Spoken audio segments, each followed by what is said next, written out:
마음은 유쾌한 친구가 아니다. 아무것도 하지 않고 5분만 눈을 감고 가만히 있어 보자.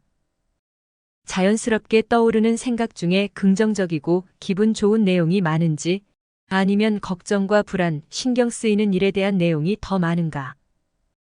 부정적인 생각이 긍정적인 생각보다 2배는 더 많을 것이다. 우리가 모두 비관적인 생각을 가진 회의주의자여서 그럴까? 그렇지 않다. 일반적으로 사람들은 걱정과 불안, 조심과 주의 같은 부정적인 생각을 더 많이 한다. 항상 조심해야 해와 같은 신념은 과거의 충격적인 사건을 경험했기 때문에 자신을 보호하기 위해 생긴 것일 수 있다. 비록 다시 발생할 가능성이 낮다고 해도 과거의 괴로움을 다시 겪지 않기 위해 마음속에 자리 잡게 된 것일 수 있다. 앞으로 있을지 모르는 위험에 대비하는 것은 인간의 자연스러운 본성이다. 영어로 마인드라는 단어는 마음이나 정신을 뜻하지만 뭔가를 꺼린다는 표현이기도 하다.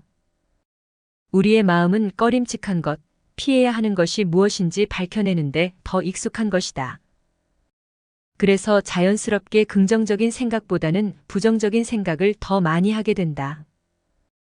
그러므로 마음은 우리를 기분 좋게 만들어주는 유쾌한 친구가 될 수 없다. 마음은 기분을 좋게 만드는 게 아니라 세상 곳곳에 숨겨진 위험에 대비해 생명을 지키는 데 도움이 되도록 개발되어 왔다. 심리 문제를 일으키는 잘못된 사고의 구조를 발견했다고 하더라도 그것을 바꾸려는 시도는 효과적이지 않을 때가 많다. 한 개인이 가진 뿌리 깊은 생각은 그것이 비록 현재에는 도움이 되지 않고 심지어 고통을 유발하는 것처럼 보여도 발생하게 된 계통을 되짚어 가다 보면 합당한 존재 이유가 있기 때문이다. 이렇게나 뿌리 깊게 자리 잡은 생각을 억지로 바꾸려고 하면 오히려 역기능적 결과가 일어난다. 사람들은 특정한 사고방식이 주는 숨겨진 이득을 포기할 수 없기 때문에 그것을 놓아버리지 못한다.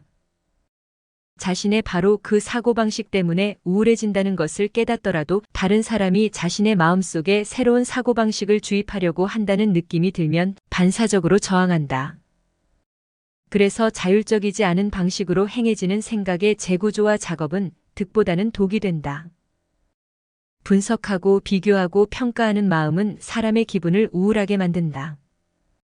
위험에 대비하고 남들과 비교하고 과거의 실수를 재평가해야 하기 때문에 긴장하고 신경이 곤두설 수밖에 없다. 이것이 인간의 본성이다. 그렇기 때문에 마음가짐을 바꾸는 걸로 우울에서 벗어나 행복해지겠다고 생각하는 것은 말처럼 쉽지 않다. 생각이 아니라 몸으로 바꿔라. 닐 제이컵스는 우울증 환자를 그룹으로 나누어 연구를 진행했다. 첫 번째 그룹은 행동을 활성화하는 치료만 받았고 두 번째 그룹은 행동 활성화 치료와 함께 사고를 교정하는 치료를 받았다. 연구 결과가 나오기 전까지는 행동 활성화 치료만 받은 첫 번째 그룹이 더 효과가 적을 것이라 예상되었다. 그러나 결과는 예상과 달랐다. 우울증 환자의 행동만 활성화시킨 치료가 사고 교정 치료만큼 효과가 있는 것으로 나타났다.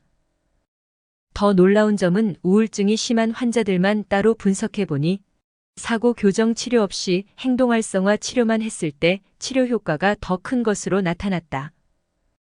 연구 결과를 종합해보면 개인의 생각이나 신념을 바꾸는 것이 우울한 기분을 좋게 만드는데 그리 효과적이지 않다는 것을 알 수 있다. 기분을 좋게 하려면 생각보다는 행동을 변화시키려고 노력하는 것이 더 나은 것이다. 긍정적 보상이 주어지는 활동에 참여하는 것만으로도 우울한 기분에서 벗어날 수 있다. 생각을 바꿀 에너지도 없는데 어떻게 몸을 움직이란 말인가라고 생각할 수도 있다.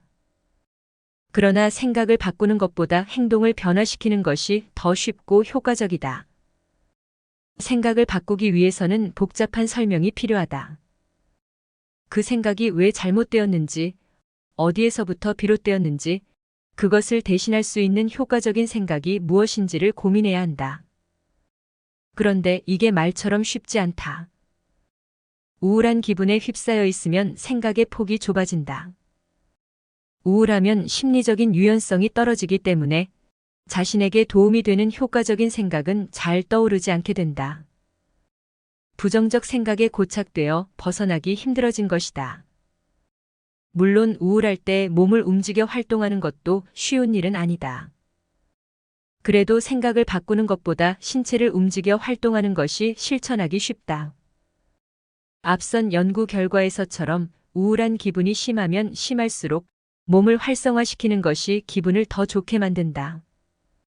기분이 나아질 만한 활동을 작은 단위로 잘게 쪼개면 실행하기가 좀 더 쉬워진다. 예를 들어 평소에 달리기를 좋아하는 사람이 우울해진 뒤부터 달리지 않게 되었다면 처음부터 매일 50분씩 달리려고 하기보다는 운동화를 새로 구입하거나 예전에 입던 운동복을 다시 꺼내 입어보기만이라도 하는 것이다. 이것도 힘들다면 러닝 선수들의 사진을 인터넷에서 찾아보는 것만으로도 도움이 될 수 있다. 이렇게 작고 쉬운 활동부터 해나가다 보면 아무리 기운이 없어도 한 번쯤은 시도해 봄직한 활동을 찾을 수 있게 된다. 만약 지금 우울하다면 건강하게 생활했을 때 했던 활동을 되살려야 한다. 그리고 그 속에 몸을 푹 담글 수 있어야 한다.